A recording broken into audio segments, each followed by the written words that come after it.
हमने धरती पे जन्म लिया और मानव तन में ईश्वर ने हमें मानव तन क्यों दिया? क्या केवल संतान प्राप्ति के लिए? क्या सिर्फ पढ़ने-लिखने, खाने-पीने के लिए दिया? नहीं, ये नर्तन हमें अपने जीवन में आए हुए सारे दायित्वों को पूरा करने के साथ-साथ स्वयं को जानने के लिए भी दिया है, वरना हमें वो कुछ भी दे सकते थे, पशु-तन दे सकते थे, कुछ नेचर में ही रहने देते। नहीं, हमें मानव तन मिला है, तो हमें उसका प्रयोग करना है, उसे जानना है।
खो जाएं इन श्वासों में,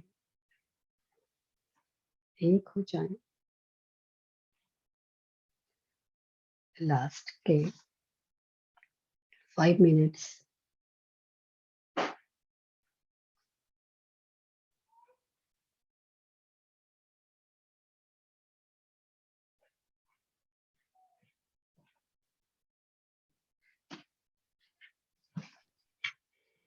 लास्ट के 5 मिनट।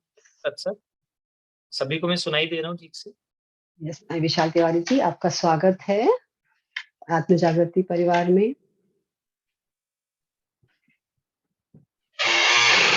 आप आए और अभी बस मेडिटेशन में बैठे हैं, आप बिल्कुल उठा सकते हैं। ठीक है, तो मैं स्टार्ट करता हूँ। सबसे पहले सबके हृदय में विराजमान ईश्वर को नमन, वंदन जी। और प्रणाम। और बहुत बहुत धन्यवाद पीएमसी का कि उन्होंने इस आज के दौर में जहाँ कोई किसी की नहीं सुन रहा, वहाँ मेरी यात्रा को सुनने के लिए बुलाया और समय दिया। सबसे पहले तो मैं बता दूं कि मेरी आध्यात्मिक जर्नी खाली मेरी नहीं है, वो आपकी भी है। और जिस जर्नी की मैं बात करूंगा, जिस जर्नी का मैं जिक्र करूंगा, वो मेरी और तुम्हारी से आगे हटकर हमारी वाली बात है। क्योंकि मेरी में तुम्हें क्या इंटरेस्ट है और तुम्हारी में मुझे क्या इंटरेस्ट है। जहां पर बातें हमारी हो जाती है, वहां से आध्यात्मिक जर्नी शुरू होती है। और इसीलिए शायद हमने सभी संत और ग्रंथों में अपने आप को ही तलाशा है। तो इस जर्नी में भी आप लोग मेरे साथ उन अनुभवों को कर पाओगे जिनको मैंने किया। सबसे पहले मैं बता दूं, मेरा छोटा सा नाम है योगी विशाल तिवारी। और बहुत ही अद्भुत रहा जीवन का ये सफर। इस जर्नी में ले जाने से पहले मैं आप लोगों को 2 मिनट की मेडिटेशन कराऊंगा। और उस 2 मिनट की मेडिटेशन में आपको वो कीमत देनी होगी जो मेरी आध्यात्मिक जर्नी सुनने की फीस है। संसार में कोई भी चीज मुफ्त नहीं है। और आप में से किसी ने मेरा पिछली बार का स्पिरिचुअल मेडी वीडियो देखा हो पीएमसी का, जो मैंने ऋषिकेश में प्रोग्राम दिया था, तो उसमें मैंने एक जी। विधि बताई कि with in 30 second enlightenment, 30 second में एनलाइटनमेंट हो सकते हो। तो शुरुआत में उसी विधि से करूंगा। आंख बंद कर ले एक बार, सांसें सहज करें। अब आंख खोल ले और अपने आप को, जैसा मैं को देख पा रहा हूँ उसी तरीके से अपने आप को अपनी स्क्रीन पे देखें और सिर्फ मुस्कुराएं, स्माइल करें। और बड़ा मुस्कुराएं, और बड़ा मुस्कुराएं, और बड़ा मुस्कुराएं। इतना बड़ा मुस्कुराएं कि आपकी जो लिप है कानों को छू जाए। बस ओह जैसे माय ही आपकी गॉड। लिप आपके कानों को छू लेंगे, आप सब एनलाइटनमेंट हो जाओगे, गारंटेड, 30 सेकेंड के अंदर। अब ये देख लो इस 30 सेकेंड का सफर आप कितने समय में पूरा करोगे। जब मैं पहली बार रुद्रप्रयाग मेरे गुरु जी के पास गया था, तो मैंने उससे कहा कि आत्मज्ञान बहुत बड़ी चीज है, मैंने सुना है ऐसा होता है वैसा होता है। तो उन्होंने मुझे बताया था मैं भी तुम्हें ऐसा करा सकता हूँ। मैंने कहा मुझे वैसे कराओ जैसे लव कुश को कराया था वाल्मीकि ने। बोला वो तो बहुत टाइम की बात थी कि मन से मन की तार जोड़ना, मैं ये भी नहीं करूंगा, सिर्फ 30 सेकंड लूंगा। तो ये विधि उन्होंने ही मुझे बताई थी कि 30 सेकंड आप ऐसा मुस्कुराओ कि आपकी मुस्कुराहट आपके कानों को छू जाए। किसी की छू गई हो तो बता दो मुझे, आई गारंटेड मैं उसको वेरीफाई कर दूंगा कि वो एनलाइटन हो गया है। अब इसका आध्यात्मिक रहस्य जो होता है कि जिस दिन तुम्हारी मुस्कुराहट, तुम्हारी खुशी, तुम्हारी खनक तुम्हारे कानों तक तुम्हें सुनाई देने लग जाए, तुम्हारे भीतर का नाद, उस दिन तुम एनलाइटनमेंट हो जाते हो। कविता जी की हो गई, उन्होंने कहा मेरी मुबारक हो, कल से आप आध्यात्मिक गुरुओं की लिस्ट में आ गई हैं, आप सिद्धाश्रम जाने की योग्यता प्राप्त कर ले। लेकिन एक पिक देना जिसमें आपकी मुस्कुराहट कानों तक छू गई हो, क्योंकि इस समय में बिना एविडेंस, बिना सबूत कुछ नहीं चलता। भगवत ठीक गीता है, में भी अर्जुन ने श्री कृष्ण की बातों से नहीं माना। जब भगवान श्री कृष्ण ने उसको आत्मा बताया तो वो परमात्मा पूछने लगा, परमात्मा बताया तो प्रकृति पूछ रहा है, प्रकृति बता रहे तो भक्ति पूछ रहा है, भक्ति बताए तो ज्ञान पूछता है, ज्ञान बता रहे तो कर्म पूछता है, कर्म बताए तो संन्यास, संन्यास बताए तो उपसंहार पूछ रहा है। आखिरी में भगवान श्री कृष्ण ने उसको दिखा दिया। तब उसने कहा करिष्ये वचनम। आप भी अपनी मुस्कुराहट दिखाएं और हम आपको बहुत कुछ देंगे। अब बात होती है कि मेरी आध्यात्मिक जर्नी की। तो मेरी जर्नी की शुरुआत आज से ही समझ सकते हो। मैं थोड़ा लेट आया हूँ आपके प्रोग्राम में भी, मैं इस संसार में भी थोड़ा लेट से ही आया था। मेरे पिताजी की शादी की 17 साल बाद हुआ था मैं, तो लेट ही आए थे हम, इसलिए लेट ठीक आना है। हमारा स्वभाव भी है और रस भी है, क्योंकि मैं अभी बच्चों के साथ रावण बना रहा था। तो उस रावण में सब मुझसे बोलते हैं कि इसके 10 सिर का मतलब क्या होता है, तो मैंने बेटा इसके 10 सिर का मतलब होता है काम, क्रोध, लोभ, मोह, अहंकार, ईर्ष्या, द्वेष, नफरत, घृणा, परचिंतन। ये 10 शीश है रावण के। कह रहे समझ नहीं आया। मैंने कहा 4 Veda 6 shastra, excess information is the head of Ravan. अगर आपके पास एक्सेस इंफॉर्मेशन आ जाए और आपका ज्ञान हुआ मन ईश्वर में समर्पित नहीं हो पाए, तो ब्रह्म ज्ञान हो जाता है आपको ब्रह्म ज्ञान की जगह। सो बच्चों के साथ मैं रावण बना रहा था और मैं चाय पीने मेरे घर पे आया था, तो अभी एकदम से मुझे आपका फोन आया और मुझे याद आया, अरे क्योंकि मेरे तो ऑफिस की छुट्टी है, सारे प्रोग्राम तो ऑफिस जाके देने होते हैं। सो जब मेरे फादर के संतान नहीं थी,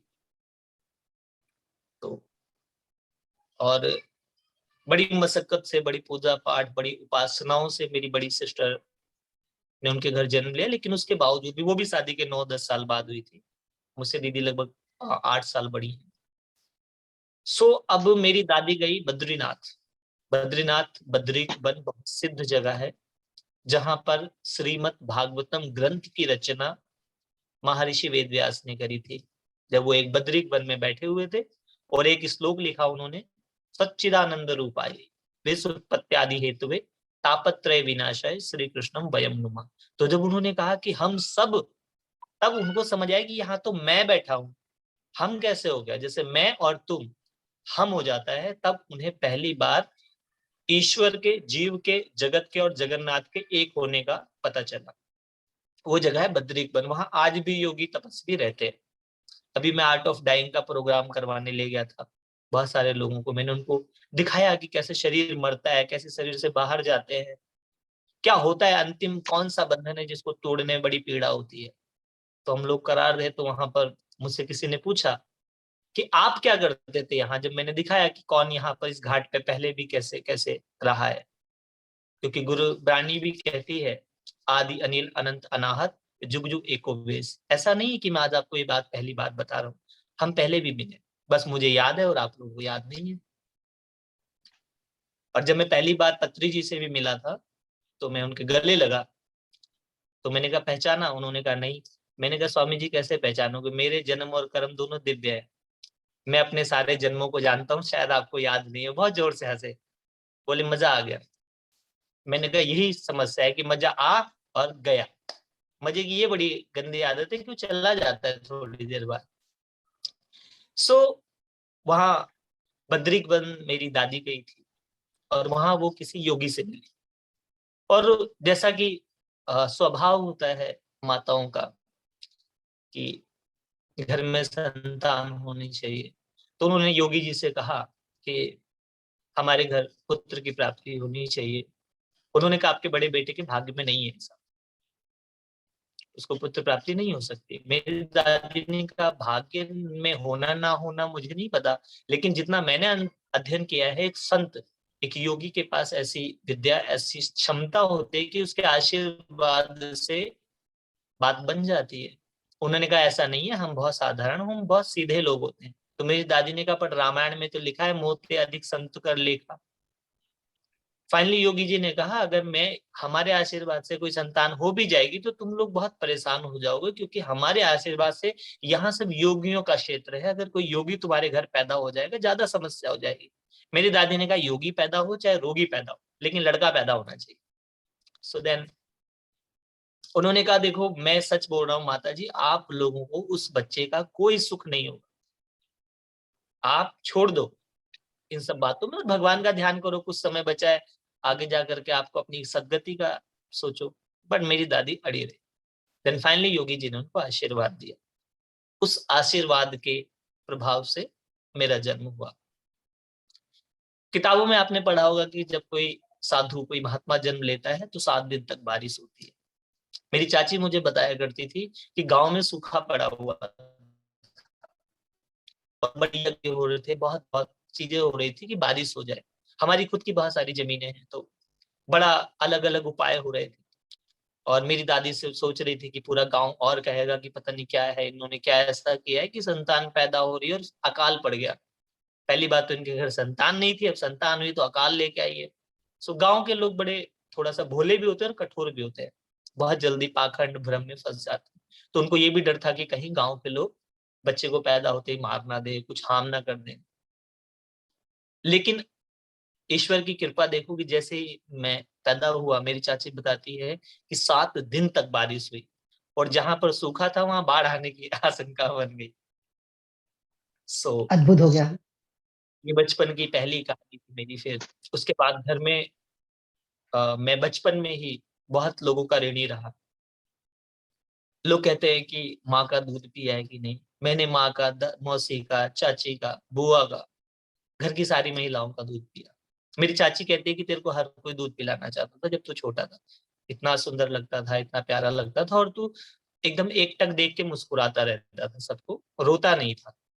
तो उस चक्कर में, और जो चाची बताती है कि जब मैं छोटा था जिसका दूध पीता था उनको बड़ी तृप्ति हो जाती थी, बड़ा सुख मिलता था।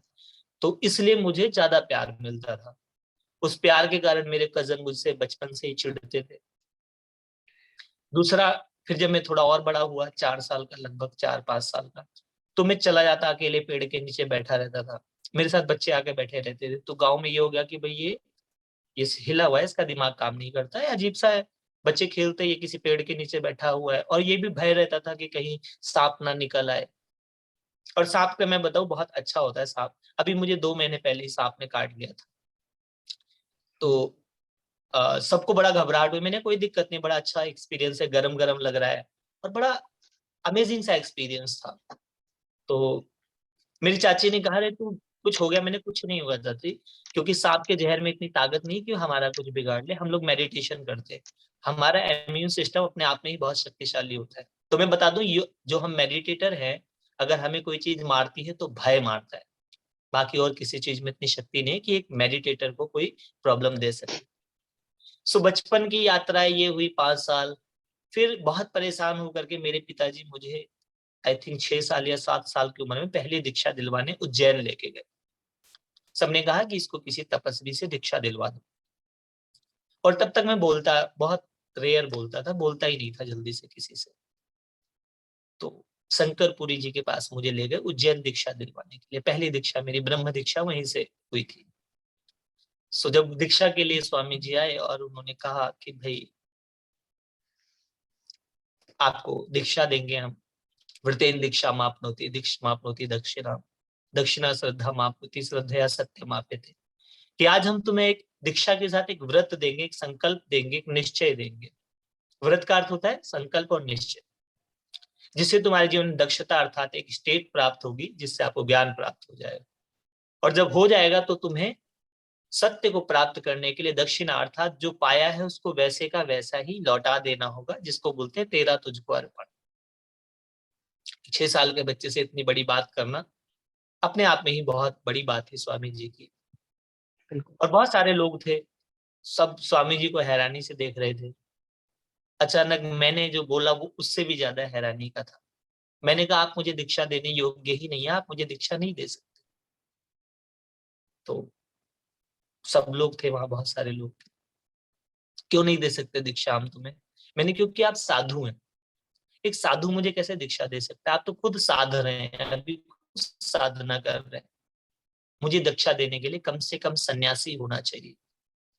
तब आप 6 वर्ष के थे? ये मेरी पहली, तब आप 6 वर्ष की आयु थी आपकी? 6 या 7, 5, 6, 7, हाँ। मुझे कंफर्म अच्छा, एज याद नहीं, अच्छा। लेकिन मेरा उपनयन वही हुआ था। आई थिंक 6 साल की उम्र में, 6 साल का ही था, क्योंकि फर्स्ट स्टैंडर्ड में उसके बाद मुझे डाला तो हाँ 6 का ही अच्छा, था अच्छा। पक्का। तो मैंने कहा, सम्यक कामनाओं का न्यास संन्यास होता है, और आपके अंदर अभी वो सम्यक कामना और भावना प्रतिष्ठित नहीं हुई है, तो आप मुझे दीक्षा कैसे दे सकते हैं? एंड शंकरपुरी जी ने मेरे फादर से बोला कि आपको जो कुछ चाहिए ले लो, लेकिन ये बच्चा आप हमें देके जाओ, ये बच्चा आपका नहीं है, आपके मतलब का नहीं है। मेरे फादर को बहुत दुख भी हुआ और वो बहुत बुरा मान गए कि ऐसे कैसे कह रहे हो कि आपका बच्चा नहीं। कि नहीं, आपका बच्चा नहीं, एक बिजनेसमैन का बच्चा ऐसे नहीं बोल सकता, किसी हम्म। कारणों से आपके बीच में है। और मेरे पापा ने कहा कि भैया मुझे आपसे ना इसको दीक्षा दिलानी है ना शिक्षा दिलवानी है, हम ले जा रहे हैं इसको दिल्ली, जैसा भी है ठीक है। उन्होंने कहा मत ले जाओ इसको, इसका कोई सुख आपके जीवन में नहीं होना है, ना ये आपसे कोई लगाव रखता है, ना इसको आपसे कोई लेना देना है। सो मेरे पापा ने कहा नहीं, लगाव नहीं रखता इसीलिए तो हम लेके आए कि हमारे से थोड़ा लगाव करे ये और बच्चों की तरह करे। तो मैं बचपन में किसी से कुछ मांगता नहीं था, किसी भी चीज की मेरी आदत नहीं मांगने की। और ये जैसे कजन थे, भाई थे, बहुत सारे लोगों के बीच में सब कुछ कुछ जिद करते थे, मैं जिद नहीं करता था। अगर मुझे कुछ चाहिए होता था तो मैं आंख बंद करके बैठ जाता था, और मिल भी जाता था, मुझे बिना मांगे भी मिल जाता था। शायद मुझे किसी जन्म की स्मृति से पता था कि बिन मांगे मोती मिले और मांगे मिले ना भीख। सो ये रहा।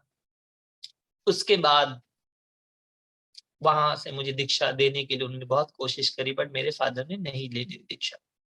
फिर मेरे फादर के जो गुरुजी थे श्री राम कृपाल आचार्य जी, मेरे फादर उनसे बोले कि भाई हम क्या करें, तो उन्होंने कहा तुम करो मत, ये जो तुम्हारे घर संतान पैदा हुई ये तुम्हारे नहीं, ये तुम्हारी माँ के तपोबल और उनकी भक्ति का प्रसाद है।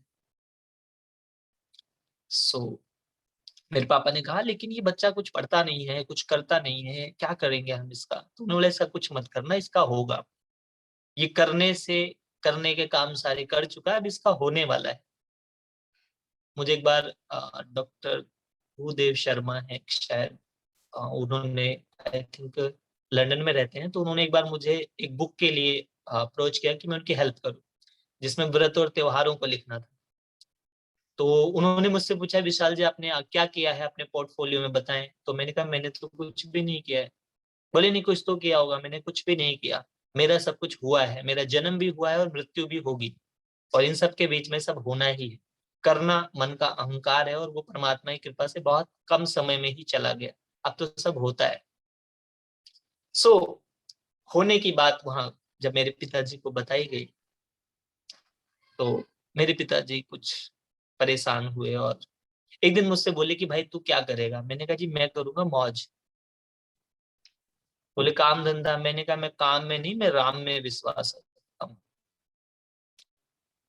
मेरे पापा बोले ऐसा थोड़ी होता है, मैंने कहा पता नहीं क्यों मैंने ऐसा कहीं सुना था या पता नहीं क्या, कहीं मेरे कान में ना ध्वनि बजती है। बोले क्या बजती है, तो मैंने कहा मुझे बार बार सुनाई देता है, आराम की तलब है, आराम की तलब है, आराम राम कर, आराम की शरण में तू राम राम कर।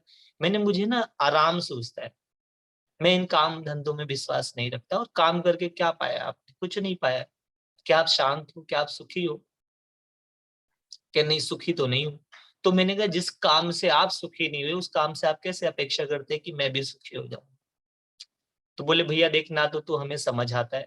मैंने कहा जो चीज समझ नहीं है उसमें दिमाग लगाने की जरूरत क्या, देखो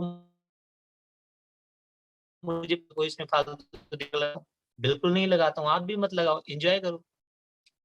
ये सब इस तरीके से चलता रहा, और आगे की जर्नी में भी और बहुत सारी चीजें रही। हर रोज एक नई कहानी होती थी, एक नई घटना घटती थी, मस्ती होती थी। मैं बच्चों को बालक ध्रुव बनना सिखाता था, मैं अलग अलग खेल खेलता था, कभी मैं बुद्ध बन जाता था। मुझे याद है एक बार मैं आई थिंक 8-9 साल का था, जब मैंने बुद्ध जैसा कपड़ा पहन करके पूरी कॉलोनी का चक्कर मार के बट वृक्ष के नीचे जाके मैं ऐसे बैठ गया जैसे मैं ही सच में बुद्ध हूँ। मेरा बहुत मजाक उड़ा, और मुझे मजाक उड़ाते थे लोग तो और ज्यादा करुणा आती थी उन पर, कि जैसे ऐसे ही बुद्ध की करुणा, सब बुद्ध का मजाक उड़ाते थे, कोई गाली देता था, मुझे लगता था ये बुद्धू लोग मुझे बुद्ध को पहचान ही नहीं पा रहे। और उस पे मेरी रचना भी है कि मन को बुद्धू बनाकर मैं बुद्ध हो गया, ज्ञान जल में नहाकर मैं शुद्ध हो गया। मन को बुद्धू बनाकर मैं बुद्ध हो गया, बुद्ध होने के लिए मन को बुद्धू बनाना बहुत जरूरी है, और ज्ञान जल में नहाकर मैं शुद्ध हो गया।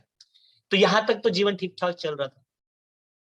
फिर मैं लगभग 10 साल का था जब मेरे पिताजी ने शरीर छोड़ दिया, और 5-6 महीने बाद मेरी माता जी ने भी शरीर छोड़ दिया। अब जीवन का वनवास,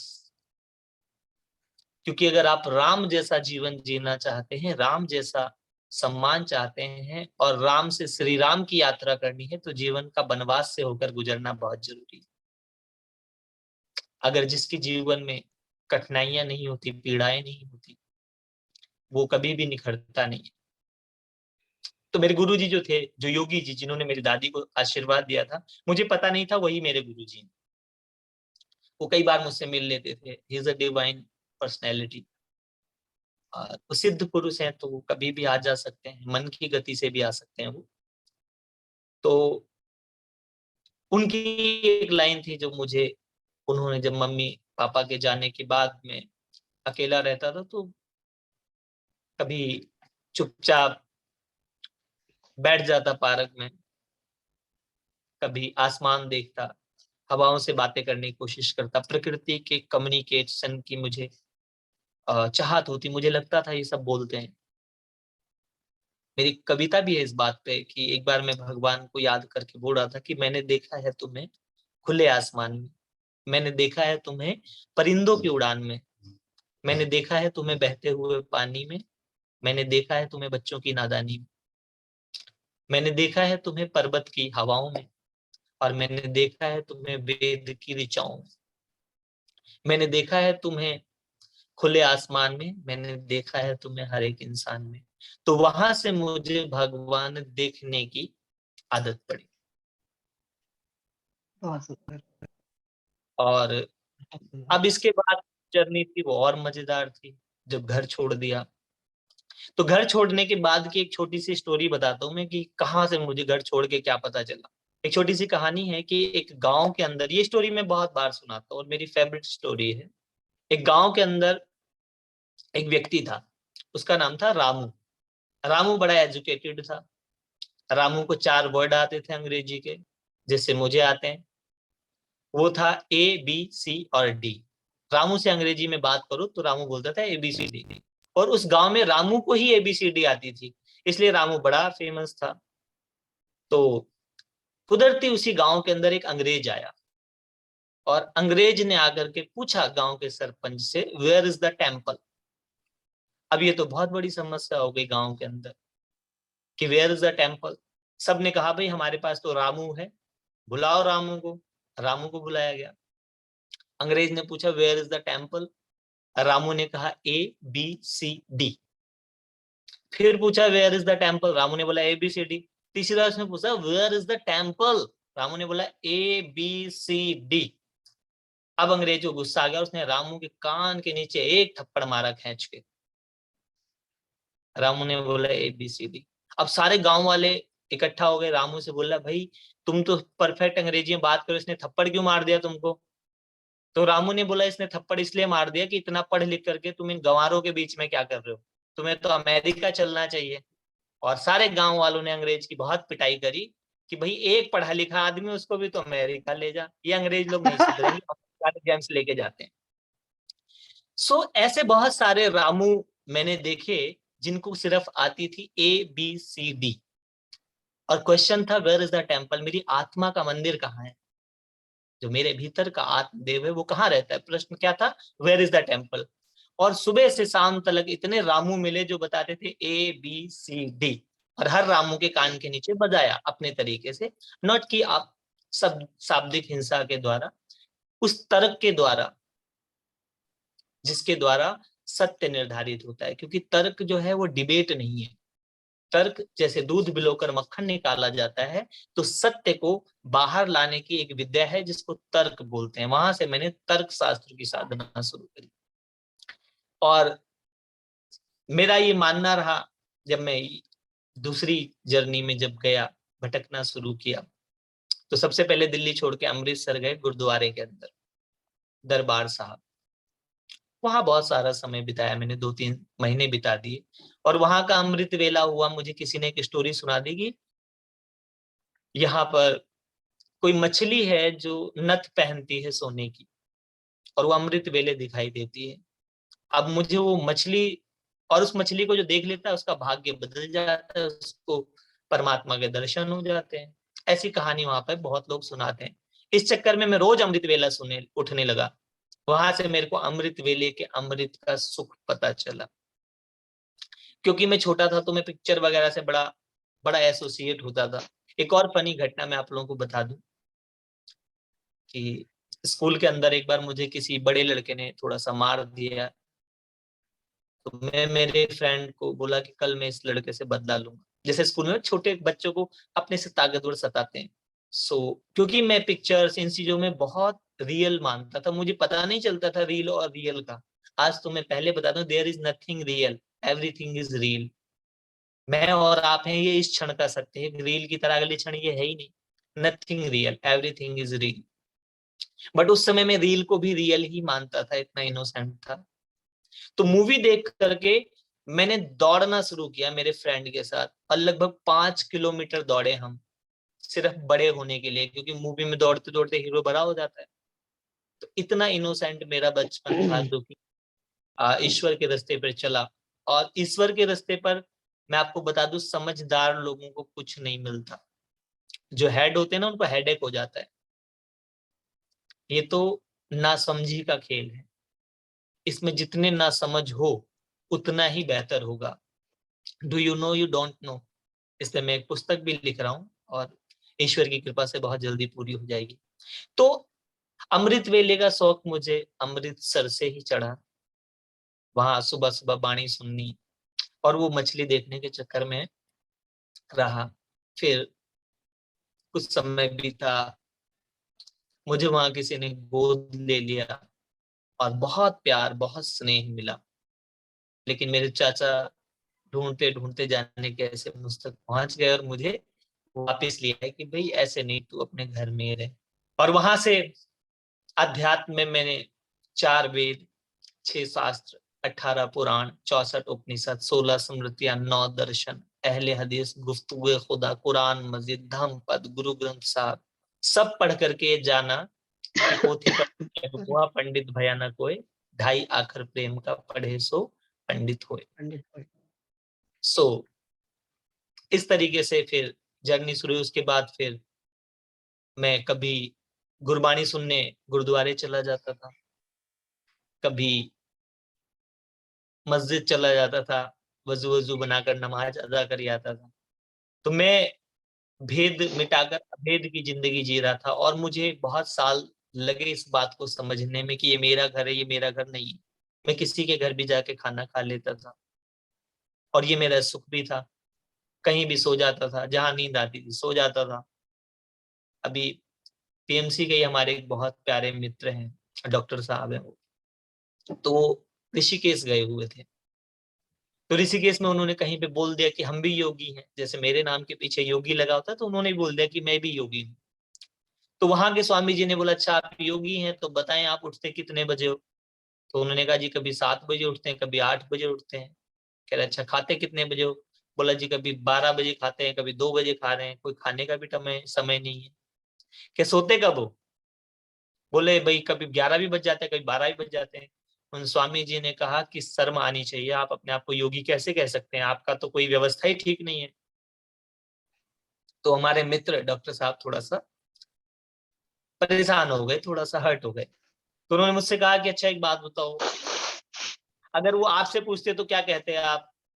मैंने कहा आप पूछो मुझसे। तो उन्होंने कहा आप कब सोते हो। मैंने कहा जब नींद आ जाती है। कि उठते कब हो। मैंने जब नींद खुल जाती है। और क्या खाते कब हो। मैंने कहा जब भूख लगती है। कह रहे मतलब। मैंने, क्योंकि योगियों का सब कुछ प्राकृतिक और स्वाभाविक होता है, योगी कुछ करते नहीं, उनका सब हो रहा होता है। और इस होने का आनंद जो है वो बहुत ऊंचा है।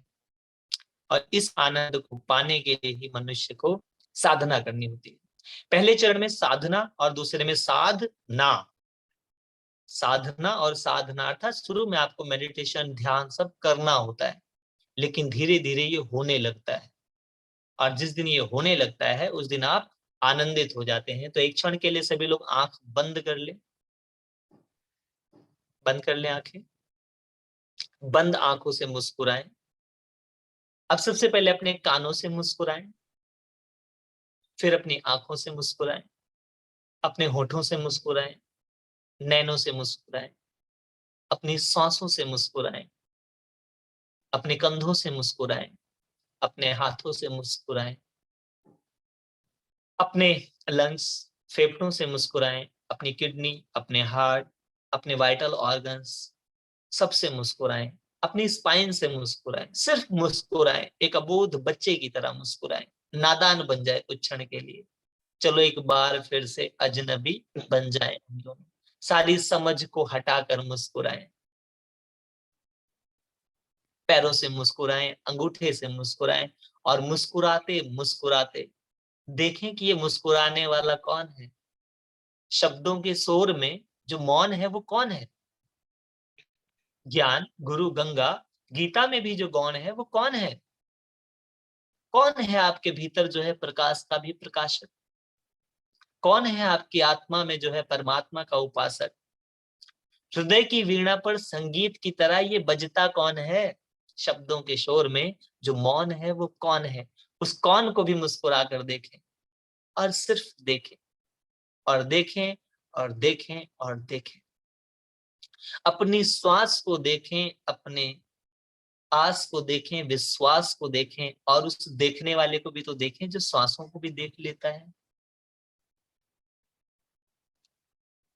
जिस साधना को आप करते हैं उस साधना के 10 चरणों में पहला चरण है सहज स्थिति। सो सहज ही मुस्कुराए, मुस्कुराना सहज स्थिति की प्रथम निशानी। अब इस मुस्कुराते हुए दूसरी सीढ़ी चढ़े आनापान सती, आती जाती सांसों को देखना। देखें आती जाती हुई सांसों, इस आती जाती सांसों से ऊपर की तीसरी चरण काय उपासना, अपने शरीर के प्रत्येक कण में होने वाले स्पंदन, भाव सबको देखें, सिर्फ देखें। अब काय उपासना के बाद वेदना उपासना करें। देखिए आपके इस क्षण आपके अंदर क्या भावना उठ रही है और कैसे उठ रही है, और इस देखने वाले को देखना शुरू करें जिसे विपश्यना कहते हैं। वो कौन है जो सांसों को भी देख सकता है? वो कौन है जो आंखों को भी देख सकता है? वो कौन है जो बिन कानों के भी सुन सकता है? बिन कानों के सुनने वाले, तेरे शब्द को सुना है मैंने, बिन हाथों के करने वाले, तेरे कर्म को जाना है मैंने।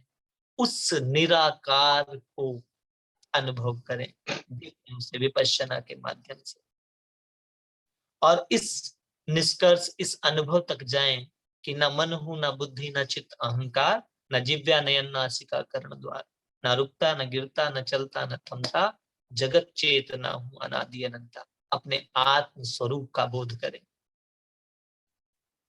यह आत्म स्वरूप आपका सत्य है जो सदा था, सदा है, सदा रहेगा, आत्मज्ञान से सत्य तक। और इस सत्य को प्रेम के रूप में बहने दे, अपने एक एक श्वास से प्रेम का स्पंदन। पृथ्वी को प्रेम से सराबोर कर दे, जल को प्रेम से तरंगित कर दे, हवाओं में प्रेम का संगीत भर दे, आकाश में निशब्द झिनी झिनी जहां आवाज हो रही है उसमें अपने प्रेम को बिखरने दे। कबीर कहते थे गगन में हो रही आवाज झिनी झिनी, उस झिनी झिनी आवाज में प्रेम सुने, और इस प्रेम को करुणा की तरह दोनों हाथ ऊपर करके आशीर्वाद मुद्रा में इस पूरे ब्रह्मांड को अपनी करुणा का प्रसाद दें। अपने हृदय की करुणा को, अपने हृदय के प्रेम को, अपने हृदय के आनंद को, अपने हृदय के स्पंदन को बह जाने दें। आज सारी समझ को भी जाने दें, ज्ञान को भी जाने दें, ध्यान को भी जाने दें, सब जाने दें। और कुछ बच्चे तो आपके भीतर एक नादान सा बच्चा जो इतना सीधा सा हो, भोला सा, मासूम सा, कन्हैया जैसा, जिसके हाथ में ज्ञान की बांसुरी भी हो लेकिन चेहरे पे मधुर मुस्कान। ऐसे मधुर मुस्कान बच्चे की तरह स्वयं से 3 बार बोले, I love my self, I love my self, I love my self. दोनों हाथों को रब करें, चेहरे पर लगाएं, मुस्कुराते हुए आंखें खोल लें, और सभी लोग अपने हृदय में बैठे ईश्वर का बहुत बहुत धन्यवाद करें। और किसी का कोई प्रश्न है तो वो पूछ सकते हैं। आई होप आप लोगों ने सुना है। मुझे आपका धन्यवाद देना चाहिए क्योंकि इस युग में जहां कोई किसी को नहीं सुन रहा, आप लोग इतने ध्यान से सुन रहे थे, इसके लिए धन्यवाद। किसी का कोई प्रश्न है तो पूछ सकते हैं। यस फ्रेंड्स, कोई कुछ पूछना चाहते हैं तो आप हैंड रेज करें।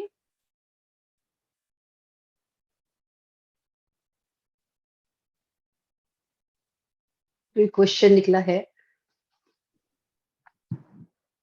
जब तक ये लोग कोई क्वेश्चन पूछते देखिए हैं, आप मेरा लोगों एक को आनंद क्वेश्चन आ है। रहा है ना?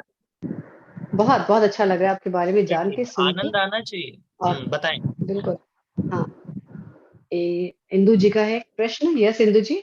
हाँ जी, पहले तो ये योगी जी को बहुत बहुत नमन।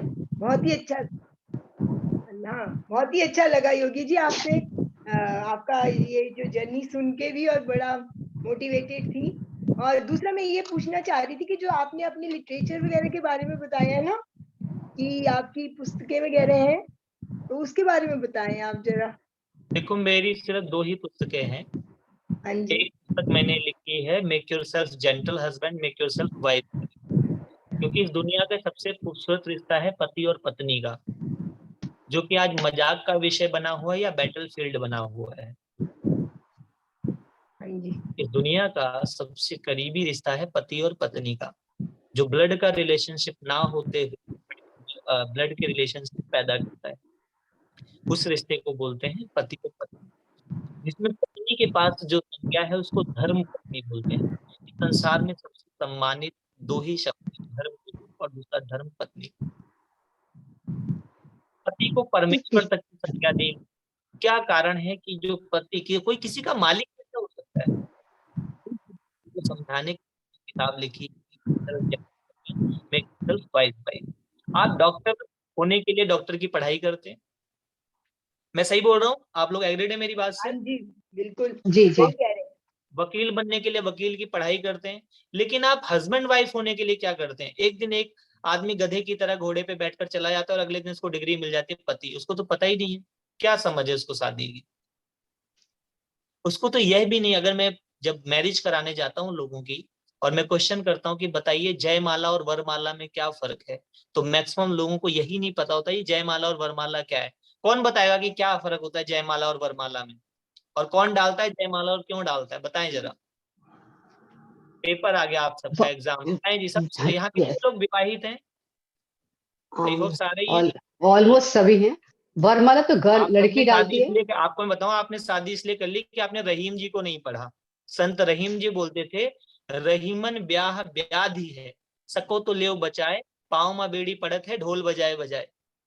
अर्थात ब्याह जो बहुत सुंदर। रहीमन ब्याह ब्याधि है, सको तो लेव बचाए, अगर तुमसे बचता हो तो बचा लो।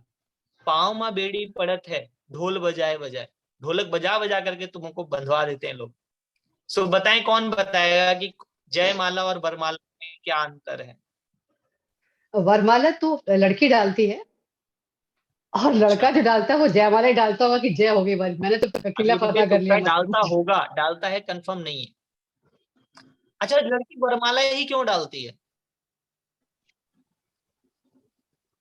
डालता ही होगा। वरमाला तो लड़की चुनेगी ना। वर मैं आपको पुरुष बताता अगर हूँ, होता तो वो तो वरमाला वधूमाला वरण डालेगा। जो शब्द है, अब मैं आपको इसीलिए आप लोगों को बताने के लिए बोल रहा हूँ। ओ यस यस यस, वरमाला चुन जो लिया होता उसको। है वरण करने के लिए होता है, ऐसा नहीं कि वो वर है इसलिए उसको वरमाला डालते हैं, नहीं। लड़की ने उसको वरण किया है, वरण करना होता है चूज करना। चुनाव चुनाव किया उसका।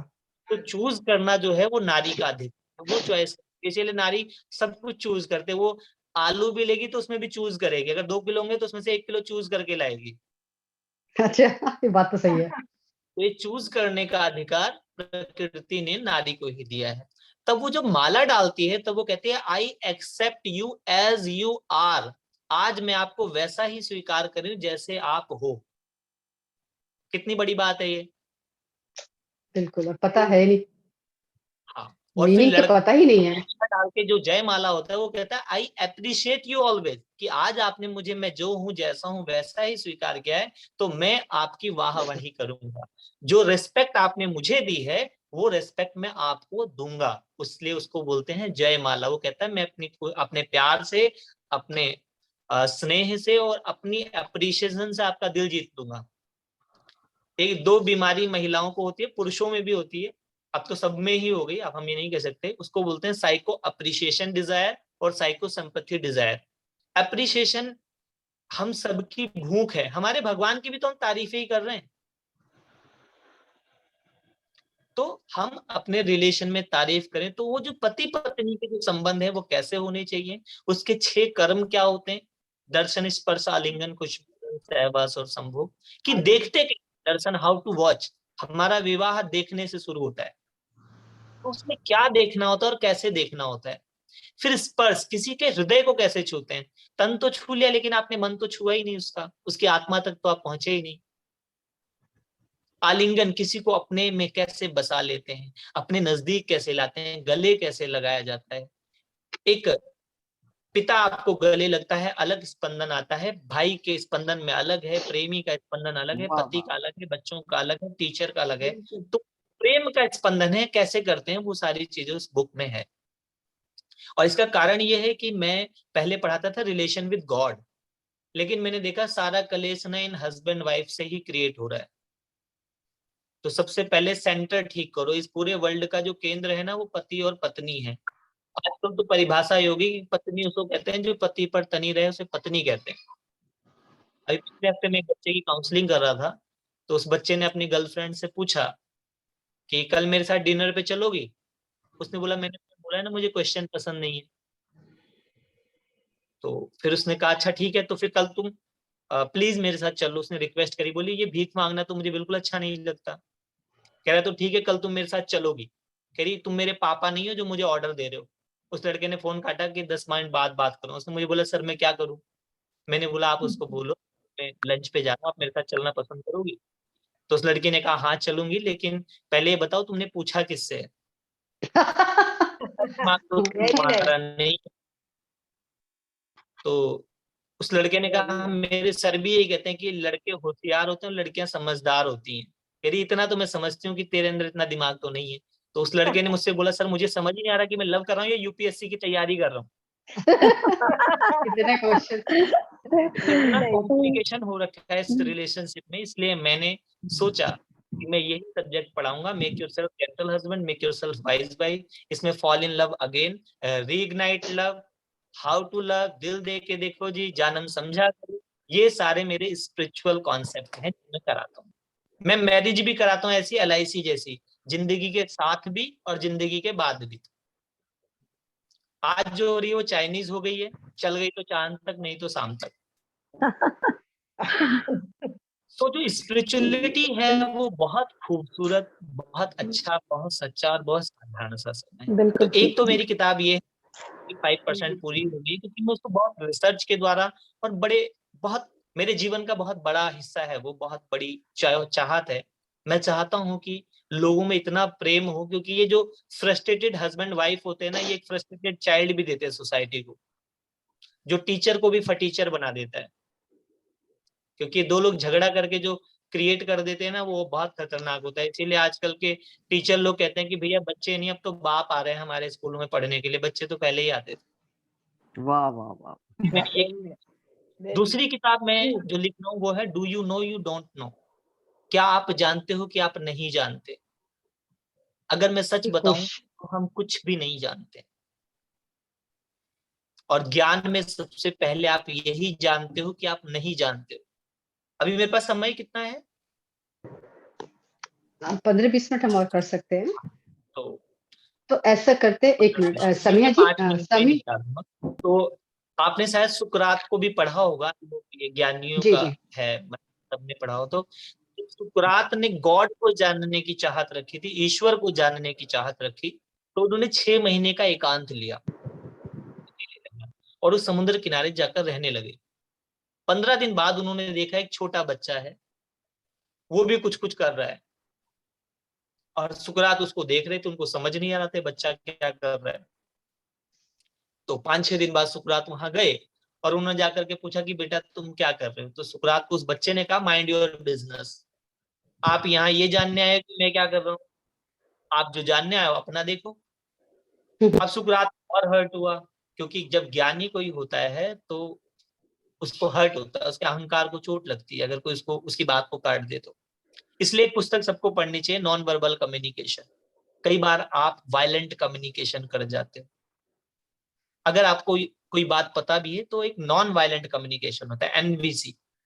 और मैं चाहता हूं कि एक एनवीसी और बनाई जाए, नॉन वर्बल कम्युनिकेशन, बिना बोले भी कहा जाता है। ये विजडम आप शाहरुख खान की मूवी से ले सकते हैं, हमने वो सुन लिया जो तुमने कहा भी नहीं।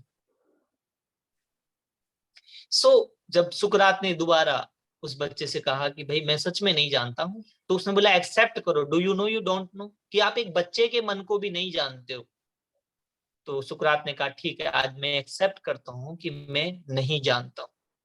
कह रहे एक्सेप्ट करने के बजाय एक्सपीरियंस भी करो, क्या सच में आप जानते हो? तो सुकरात ने कहा आज मैंने ये तो जान लिया कि मैं नहीं जानता हूं। तो उस बच्चे ने बताया, मैं ये जो समुद्र है पूरा का पूरा जो सी है, उसको एक गड्ढा बनाया तो उस बच्चे ने, और एक जेब में चम्मच निकाला, चम्मच से मैं समुद्र को इस गड्ढे में खाली कर। कहानी कहती है सुकरात जोर जोर से हंसा, जिंदगी में पहली बार सुकरात इतनी तेज हंसा था। उस दिन उसको पता चला था sense create tense and nonsense create laugh, कि जो आपकी समझ है वो आपको सिरदर्दी देती है। नॉनसेंस बच्चा इतनी जोर से हंसा तो उसने बोला किसके ऊपर हंस रहे हो? अपनी मूर्खता के ऊपर हंस रहे हो? कह रहा नहीं बेटा, मैं तेरी नादानी पे हंस रहा हूँ। बोला क्यों? कह रहा इतना विराट समुद्र, ये इतनी छोटी सी चम्मच और इतने से गड्ढे में कैसे समाएगा? तो उस बच्चे ने कहा कि सुकरात, तुम्हारी ये जो बुद्धि है ना, ये भी गड्ढे जितनी है, और जो तुम्हारी थिंकिंग पावर एक चम्मच से ज्यादा कुछ नहीं है। जो परमात्मा है वो इस समुद्र की तरह विराट है। इस खोजने का नहीं, खो जाने का विषय है। आज जिस दिन तुम ये जान लेते हो कि तुम नहीं जानते हो, उसी दिन से ये यूनिवर्स तुम्हारा टेक कर। बहुत सही और कहा। surrender कैसा होना चाहिए? दो सरेंडर होता है, एक बंदर के बच्चे वाला, एक बिल्ली के बच्चे वाला। बंदर का बच्चा जो है वो मन रूपी सरेंडर है, कि आपने सरेंडर तो किया लेकिन होल्ड अपने हाथ में रखा हुआ है। लेकिन एक बिल्ली के बच्चे का भी सरेंडर है, राजी हम उसी में जिसमें तेरी रजा है, तेरे डुबाने में भी मजा है और तेरे बचाने में भी मजा है। वो अपने आप को ढीला छोड़ देता है, बिल्ली बिल्ली अपने मुंह में लेकर के उसको दूसरी जगह शिफ्ट करती है। तो वो जो सरेंडर था, उसके ऊपर इंस्पायर होकर के मैं दूसरी किताब लिख रहा हूँ, do you know you don't know. क्योंकि मैंने बहुत सारे रामू देखे हैं जो कुछ नहीं जानते। और मैं अभी जब आर्ट ऑफ डाइंग करने गया था, तो वहां पर एक बहुत सुंदर सा मैंने गीत 2 लाइनों का लिखा था, उसको सुना करके मैं आप लोगों का धन्यवाद कर दूंगा। कि जब सबने देखा वहां पर कि कोई मेडिटेशन कर रहा था, किसी ने अलग अलग प्रकार की क्रियाएं करी उस घाट पर, तो सबने मुझसे पूछा कि आप क्या करते थे? आपने सबका दिखाया कि कोई वहां पर बैठा हुआ प्राणायाम कर रहा है, कोई कीर्तन कर रहा था, कुछ कुछ कर रहा था। सबने मुझसे पूछा कि आप क्या करते थे इस ऋषि के इसके घाट पर, आप क्या करते थे? तो मैंने कहा, इन राहों पे जोगी बना फिरता था, दीपक की लौ सा जलता था। इन राहों में जोगी बना फिरता था, नदिया की धार से प्यार किया, नदिया की धार सा प्यार किया, एक बार नहीं 100 बार किया, फूलों सा जल पर तिरता था, इन राहों में जोगी बना फिरता था। तो सबने बोला और क्या करते थे? मैंने कहा और बता देते हैं, कभी शिक्षा दी कभी दीक्षा दी, हरि मिलन की हर पल इच्छा की, ईश्वर ही सब में दिखता था, इन राहों में जोगी बना फिरता था। तो ये मेरी स्टोरी थी। और मैं आपको बता दूं, ये सारे पात्र और घटनाएं काल्पनिक हैं, इनका वास्तविक जीवन से कोई संबंध नहीं है। क्योंकि हर दृश्य इस अगले क्षण विलीन हो जाता है, तो उसको सत्य की संज्ञा तो नहीं दी जा सकती। जो सत्य है बदलता नहीं है, और जो बदलता है वो सत्य नहीं। लेकिन इस रील के अंदर भी कुछ रियल था, और इस रियल में भी कुछ रील है। तो ये दो चीजों का एक हो जाना जो है, वही संसार है। संसार दो है, एक नहीं है संसार। अगर रात है तो दिन भी है, सुबह है तो शाम भी है। जिंदगी पॉजिटिव ही नहीं, नेगेटिव भी है। तो इन नेगेटिव और पॉजिटिव दोनों धागों को जो एक में मिला लेता है, उसको योगी कहते हैं। इतना सा मेरे है। और बहुत सुंदर जो जोड़ बताया आपने, नेगेटिव आप आया, पॉजिटिव। वही योग है, वही योगी है। सो बहुत बहुत धन्यवाद आप सभी का, लोगों ने थैंक यू विशाल जी, आप आए और अपने बारे में हमें बताए, इतने सुंदरता से अपनी यात्रा बताई आपने, जिससे अवश्य ही हम सब भी मोटिवेट हुए ही हैं, है ना। लेकिन एक क्वेश्चन करना चाहूंगी, आपने सबसे पहले स्माइल की बात करी थी ना, जो यहाँ तक स्माइल कर ले समझो उसका एनलाइटमेंट हो गया, तो यहाँ तक के मतलब था या मन तक मुस्कुराना था? मुस्कुराहट नहीं, यहाँ पहले तक तो तो नहीं जब हो आप सकती। बड़ी मुस्कुराहट मुस्कुराते हैं तो आपके जो स्ट्रेस है गालों पे ना, जो लोग बहुत ध्यान करते हैं, मुझे समझ ही नहीं आता कि वो, मैं अक्सर बोलता हूँ कि योगियों को या जो ध्यानी हैं, प्लीज डराओ मत। मैं कई बार मेडिटेशन कराना तो लोग ऐसे दिखते हैं, अब मुझे समझ अच्छा, इरिटेट कर रहा है, इरिटेट कर रहा है। मैं अक्सर कहता हूँ भैया सिर्फ मुस्कुराओ, और जो नहीं मुस्कुराएगा उसके ऊपर फाइन है 500 से 2000 रुपए तक का। यहाँ दिल्ली में जो लोग मास्क नहीं लगाते ना, उनका चालान है। तो मैं कहता हूँ चेहरे पे मुस्कुराहट का मास्क लगा कर रखो। अगर आपके चेहरे पे मुस्कुराहट का मास्क नहीं है तो मेरे प्रोग्राम में फाइन है सीधा। जब आप मुस्कुराते हैं, आप मिरर के आगे कभी सिर्फ 5 मिनट मुस्कुराइए, आपके जो लेफ्ट और ये जो दोनों मसल्स हैं ये ढीले होंगे, और एक अलग सी तरंग, एक अलग सा आनंद आपके भीतर घटित होगा। तो उसके लिए जब आप बड़ा मुस्कुरा, आज हमारी मुस्कुराहट भी सिकुड़ गई है, हम मुस्कुरा भी नहीं पा रहे हैं खुल के। सच ठीक है, वो बता रहा हूँ, खुल के तो हंसते नहीं, जो हा मुस्कुराने हा के लिए करके हमें हंसा खुद करते कैमरे की हैं। जरूरत पड़ती है। सेल्फी में हम मुस्कुरा लेते हैं, लेकिन वो भी नहीं मुस्कुराते। जिंदगी इंसान की कमाल। आधार से, लेकिन वो दिखा फेसबुक की तरह रहा है। सो सही। मुस्कुराने से ही आपका ध्यान लगता है। अजब मुरली बजती थी वृंदावन बसैया की, करूँ तारीफ मुरली की या मुरलीधर कन्हैया की, कन्हैया जहाँ की। काम न चलता था तीर कमान से, वहां विजय नटवर की होती थी मीठी मुरली की तानों से। वो मीठी मुरली की तान मुस्कुराहट है। तो आज सभी लोग मुझसे प्रॉमिस करें, आप सभी लोग 3 टाइम मुस्कुराएंगे, क्योंकि आज पूरी दुनिया में विटामिन एम अर्थात मुस्कुराहट कम हो गई है, और उसको इंग्लिश में विटामिन एस कहते हैं।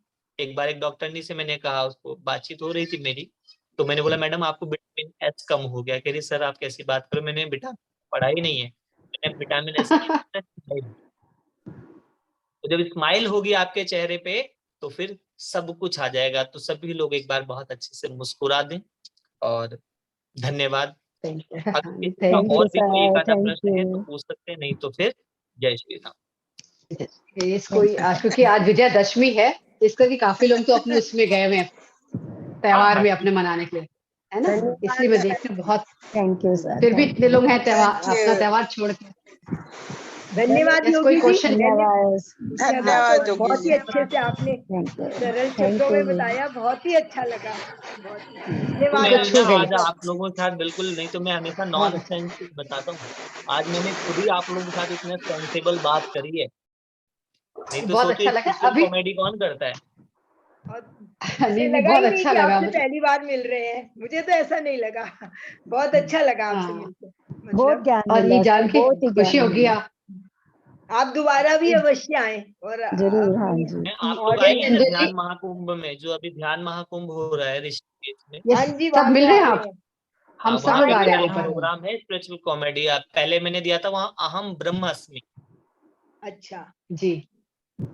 दूसरा मैंने दिया हाँ, था स्पिरिचुअल कॉमेडी, और इस बार है स्पिरिचुअल कॉमेडी 2।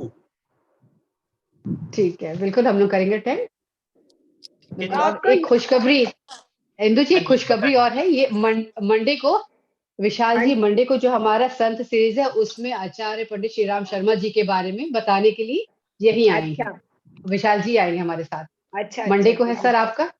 बहुत ही अच्छा। आप मुझे एक बार संडे को कंफर्म करा देना, क्योंकि मैं जी। जो है ना ये ऑफिस से ही सारे प्रोग्राम देता हूँ। वैसे मैं इतना खोया रहता हूँ, मेरे पास एक हारमोनियम, और मैं अपना बजाता रहता हूँ, गाता रहता हूँ भी, मेरे मुझे पास बहुत सारे बच्चे हैं। तो मैं प्लीज आप मुझे समझ एक दिन सकती हूँ, पहले याद दें। समझ सकती हूँ बिल्कुल, क्योंकि अब मस्त मस्त नेचर के हैं हाँ एकदम, अपना जो मन में आ रहा है वो कर रहे हैं, तो यही है योगी, यही है योगी वास्तव में, बिल्कुल जी, जो बिल्कुल स्वाभाविक, परमात्मा की जिसमें दया से सब हाँ। कुछ है। योगी जी 2 लाइन और सुना दो, कोई भी भजन की 2 लाइन और सुना बहुत दो, 2 सुंदर, लाइन। दो बहुत ही लाइन और सुंदर। सुना देते हैं आपको। एक बात है कि एक डॉक्टर साहब हैं, वो पीएचडी कर रहे हैं। मेरा एक प्रोग्राम होता था, द पावर ऑफ साउंड, शब्द की शक्ति। Your sound can make you and your sound can break you also. तो पीएचडी कर रहे थे, स्टूडेंट अमेरिका रहती है। तो वहां पर उन्होंने कॉन्फ्रेंस में बातचीत करी, तो उन्होंने कहा अगर आपको वेदों से रिलेटेड कोई समस्या है तो आप विशाल सर से बात कर लीजिए। तो उन्होंने कहा आपके विशाल, अब हर बार वो विशाल सर करती थी, तो वो डॉक्टर साहब थोड़ा इरिटेट हो गए। और इरिटेट हो गए, एक दिन उन्होंने रात को कॉल किया कि मुझे आपसे I want to discuss about Veda, ऐसे ऐसे उन्होंने बोला। मैंने, हिंदी आती है आपको? बोले जी आती है। मैंने, तो फिर हिंदी में बोल सकते हैं आप। तो उन्होंने बोला मुझे वेदों के विषय में डिस्कस करना है। तो मैंने कहा गाना गाना आता है आपको? बोले, गाना गाना तो हाउ डेयर यू, आप ऐसे कैसे बात कर सकते हैं? मैंने कहा, मैंने पूछा गाना गाना आता है आपको? बोले नहीं आता। मैंने, पहले सीख लो फिर बात करें। वो घर गए, उन्होंने, उसकी वाइफ भी है, वो मुझसे काफी चीजें सीखती हैं अब तो और मेरी बहुत अच्छी स्टूडेंट भी रही है वो। तो उन्होंने जाकर के अपनी वाइफ को बताया कि मैंने उससे पूछा है वांट टू डिस्कस अबाउट वेदा, और वो व्यक्ति कहता है गाना गाना आता है आपको? वाइफ जोर से हंसने लग गई, बोली पहली बार आपको ऐसा बंदा मिला है। कह रही एक बार आप दोबारा फोन करो, हो सकता है आपके साथ उन्होंने मजाक किया हो, क्योंकि मैंने सुना है योगी लोग बड़े मजाकिया होते हैं, बड़े हंसमुख होते हैं। तो उसने मुझे दोबारा फोन किया कि सर मैं आपसे ना बहुत सीरियस टॉपिक पर डिस्कस करना चाहता हूँ। मैंने, गाना गाना आता है आपको? बोले नहीं। वो गुस्से में अपनी पूरी टीम के ऊपर भी बरस पड़े, पागल आदमी है, ऐसे कैसे हो सकता है, कोई इतनी सीरियस टॉक को ऐसे लाइटली कैसे ले सकता है। खैर 10 दिन बाद उनको सामवेद में बड़ा डिफिकल्टीज आ रही थी, नहीं समझ पा रहे थे उस चैप्टर को। तो उन्होंने फिर दोबारा मुझे फोन किया कि सर मुझे जरूरी आपसे डिस्कस करना है। मैंने कहा क्वेश्चन अभी भी ये गाना गाना आता है आपको? सामवेद तो गान पे ही है। अब क्या हुआ, 15 दिन 20 दिन बाद एक दिन उन्होंने रात को मुझे फोन किया, बहुत खुश थे, बड़े बहुत आनंदित थे, बहुत मुस्कुरा के मुझे बोला सर आज मैंने ना गाना गाया और मैं नाचा भी हूँ। मैंने कहाँ गाया? बोले मैं घर से दूर पार्क में गया और जैसे मैंने मेरी आवाज सुनी मुझे हंसी आ गई, कौवा भी मुझसे अच्छा गा लेता है, मैं तो कौवे से भी बुरा गाता हूँ, इसलिए मैं बहुत हंसा। तो मैंने बोला ये जो हंसना है, सामवेद का अर्थ होता है संगीत, शब्द के साथ सुर ताल और लय, जो तीनों को साथ, जो सबको एक साथ बांधता है उसको संगीत बोलते हैं। संगीत है शक्ति राम की, हर धुन में बसे हैं राम, रागी गाए रागिनी और रोगी को मिले आराम। तो जो संगीत है वह है सामवेद। और वेद जो है वो विद धातु से बना है, विद का अर्थ होता है जानना। क्या जानना? अयम आत्मा ब्रह्मस्मि, एक को ब्रह्म द्वितीय नास्ति, इस संसार में एक के अलावा दो है नहीं। इसको जानने के लिए कैसे जाना? तत्त्वमसि, तुम वही हो। तो मैंने कहा इन सबको जानने के बाद जो जानने का अहंकार बनता है, उससे मुक्त करने के लिए सामवेद है, संगीत है, रस है। ईश्वर को रसो वैश्य बोलते हैं, अर्थात जहां रस छूटे, तो संगीत जो है वो रस है। इसीलिए मैं रोज संगीत लिखता हूँ, संगीत गाता हूँ, कॉमेडी करता हूँ, पोइट्री लिखता हूँ। और आप लोगों को मैंने एक चैप्टर अपना नहीं बताया, मेरा फर्स्ट बिजनेस था, मैं लोगों के लव लेटर लिखा करता था। जब मैं आई थिंक 8th क्लास में पढ़ता था, तो मैं लव लेटर लिखता था। मेरा my first business was writing love letter. और लड़कों से मैं 5 रुपए लेता था और लड़कियों से 10 रुपए लेता था। मुझसे लड़कियां पूछती थी सर आप हमसे 10 क्यों लेते हो? तो मैंने कहा आपका इनकम ज्यादा है, आपको पापा भी देते हैं, और जो हमारे यहाँ क्या होता था, जो मेहमान आते थे वो भी लड़कियों को पैसे दे के जाते थे, बड़ा भेदभाव है पुरुष जाति के अच्छा। साथ। हाँ बिटिया को आप ज्यादा देखो, देते थे। हीटर कूलर पंखा सब पुरुषों के नाम, एक बिना बिजली के चलता नहीं है काम। बताओ, सारा महिलाओं से ही चल रहा है। हीटर कूलर पंखा सब पुरुषों के नाम, एक बिना बिजली के चलता नहीं काम। बिजली एक स्त्री है। हमारे कुदरत में देखो, लक्ष्मी नारायण पहले लक्ष्मी है फिर नारायण, राधे कृष्ण पहले राधा है फिर कृष्ण, सीता राम पहले सीता है फिर राम। एक जगह थे शंकर पार्वती, लेकिन जैसे उसने गौर किया तो फिर हो गया गौरी अरे शंकर। बाप रे। तो इस प्रकार से जीवन में और बहुत सारी, मेरा जीवन अपने आप में ही एक कहानी है, हर दिन एक नई कहानी थी, हर दिन एक नया तरीका था। जीवन को आज ही जिया है, मेरे पास कभी कोई कल बचा नहीं। मैं आज अभी इस शिक्षा, है ना, मैं पल दो पल का शायर हूँ। तो ऐसे मैं जो आज और अभी इस शिक्षण में हूँ। और सिर्फ मैंने अपने लिए अगर कुछ कहा है तो एक ही बात कहता हूँ मैं, कि मैंने ही है सब खेल रचा, मैंने ही बनाए खिलाड़ी हैं, कर्मों की गति से कोई अगाड़ी कोई पीछे। मेरा मिलना भी मेरी मर्जी, मेरे अनुसार ही सृष्टि का चक्र चलता है। मैं बीज रूप हूँ सृष्टि का, ये धर्म ध्यान सब झाड़ी है। मैंने ही है सब खेल रचा, मैंने ही बनाया। धन्यवाद। बहुत सुंदर, ये आपकी स्वयं की लिखी हुई है ना, बहुत ही सुंदर है। मतलब इसको तो मुझे बार बार सुनना अच्छा। अब वीडियो हम सर मैं चलाएंगे एक और बात देखेंगे बहुत। पूछना चाहती हूँ। मुझे लिखना सर मैं बहुत एक बात, पसंद है। दीदी मैं एक बात पूछना चाहती हूँ सर से ना। पूछिए। हाँ पूछिए।